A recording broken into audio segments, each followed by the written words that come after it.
So mga tol, matapos po nating maibalita sa previous vlog natin na sinabi ni Canelo Alvarez na bagamat talented fighter umano itong si Terence Crawford, iisa pa lang umano ang nakalaban ni Crawford na talagang magaling at malaking laban. Yan daw ang laban ni Crawford kay Errol Spence Jr. na very easy lang daw na dinispatcha ni Crawford itong si Spence. Maliban daw kay Spence mga tol, wala na daw nakalaban na magaling si Crawford. So nagsalita na nga din po si Terence Crawford mga tol kay Canelo Alvarez. Mukhang aminado si Crawford mga tol na ibang level ang makakalaban niya, pero tinitiyak niyang kakayanin niya itong si Canelo. Sa interview po kasi kay Crawford mga tol, natanong siya kung anong challenges daw ang ibibigay sa kanya ni Canelo kapag nagkaharap na sila. Sagot ni Crawford mga tol, dalawang bagay lang daw ang aalalahanin niya kapag nagkaharap na daw sila ni Canelo. Yan daw yung punching power at physical size daw ni Canelo. Hindi nga daw nila alam mga tol paano niya i-handle ang power at size ni Canelo, pero pamilyar na daw siya sa katulad ni Canelo dahil nakipaglaban na daw siya sa mas malalaking fighter.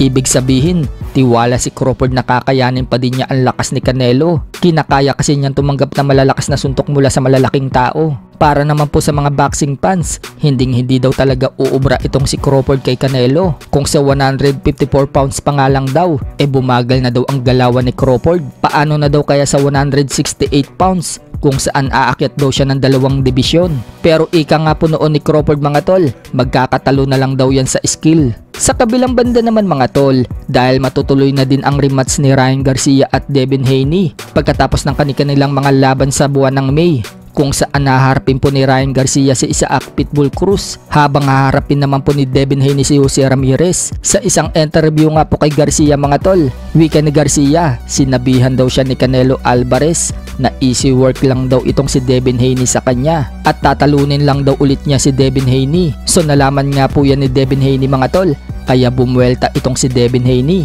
Wika ni Devin Haney, kailangan din daw tanungin si Canelo Alvarez kung malinis daw ba si Garcia. Malamang hindi daw ipagtatanggol ni Canelo Alvarez itong si Garcia. Sa ibang banda naman mga tol, nagpakitang gilas po si former WBC Featherweight World Champion Mark Magnifico Magsayo, kung saan ganado po sumuntok na malalakas si Magsayo sa mitts ng kanyang trainer. Agaw pansin nga po dyan mga tol ang tuloy-tuloy na lepok ni Magsayo. Sa comment section naman mga tol, umaasa ang mga Pinoy fans na makakalaban ni Magsayo si Gervonta Tank Davis sa March 1. Marami po kasi ang nagko-comment mga tol na ganyan daw ang gawin niya kay Tank Davis para daw makatulog itong si Tank. Sa mga hindi pa po nakakaalam mga tol, si Magsayo po ang papalit kay Lamont Roach Jr. kung sakaling umatras itong si Lamont Roach Jr. kay Tank Davis. Kaya ang mga Pinoy fans mga tol, todo ang suporta kay Magsayo. Subalit wag muna tayo mag-expect mga tol na makakalaban ni Magsayo si Tank dahil hindi pa naman po kansilado ang laban ni Roach at Tank Davis. Kumbaga, reserba lang itong si Magsayo mga tol